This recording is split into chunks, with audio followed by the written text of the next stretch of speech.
कुछ भी बोलते समय ध्यान रखें, मुंह से निकले हुए शब्द वापस नहीं आते। एक व्यक्ति ने गुस्से में संत का अपमान कर दिया था। अगले दिन वह माफी मांगने पहुंचा। संत ने उससे कहा, नगर के बीच में पक्षियों के पंख रखाओ। गुस्से में बोले गए शब्द दूसरों को दुख पहुंचाते हैं। गुस्से की वजह से हमारी सोचने समझने की शक्ति कमजोर हो जाती है। इसी वजह से काफी लोग गुस्से में ऐसे शब्द बोल देते हैं जिनके लिए बाद में पछतावा होता है, लेकिन मुंह से बोले गए शब्द वापस नहीं आते। इसीलिए बोलते समय बहुत सतर्क रहना चाहिए। ये बात हम एक कहानी के माध्यम से समझते हैं।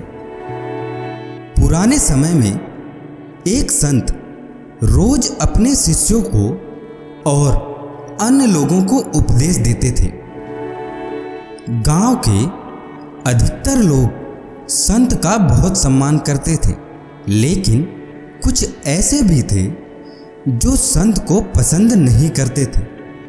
एक दिन संत से जलने वाला व्यक्ति उनके आश्रम पहुंचा और सभी लोगों के सामने संत का अपमान करने लगा, लेकिन संत ने पलटकर कुछ भी नहीं कहा।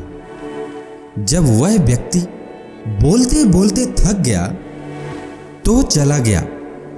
गांव के लोग ये देखकर बहुत दुखी थे। संत ने अपना प्रवचन फिर से शुरू कर दिया। जब वह व्यक्ति अपने घर पहुंचा तो उसे अपनी गलती का एहसास हुआ। वह अगले दिन संत के आश्रम पहुंचा और उनसे माफी मांगने लगा। संत ने उससे कहा कि एक काम करो, आश्रम में पक्षियों के कई पंख बिखरे हुए हैं, उन्हें इकट्ठा करके यहाँ ले आओ। उस व्यक्ति ने तुरंत ये काम शुरू कर दिया। कुछ देर बाद वह पंख लेकर आ गया। संत ने उससे कहा कि अब ये पंख अपने नगर के बीच में रखाओ। वह व्यक्ति संत की आज्ञा मानकर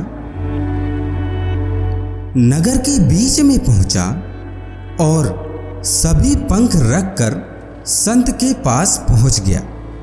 संत ने उससे फिर कहा कि अब एक और अंतिम काम कर दो, वे सारे पंख वापस लेकर आ जाओ।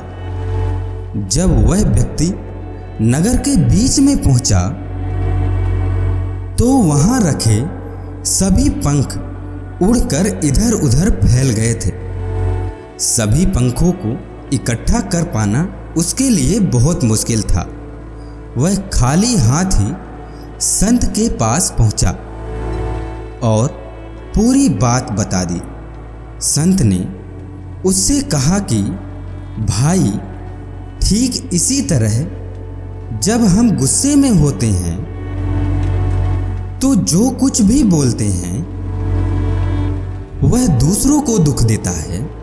जब हमारा मन शांत होता है तब हमें गलती का एहसास होता है, लेकिन तब हम कुछ भी नहीं कर सकते। जिस तरह सभी पंखों को इकट्ठा कर पाना संभव नहीं है, उसी तरह मुंह से निकले शब्द वापस नहीं लाए जा सकते। इसीलिए गुस्से से बचना चाहिए और कुछ भी बोलते समय बहुत सतर्क रहना चाहिए। तो दोस्तों, हम आप सभी लोगों से यह आशा करते हैं कि आपने इस कहानी के माध्यम से बहुत कुछ सीखा होगा। फिर मिलेंगे दोस्तों अगली नई वीडियो के साथ।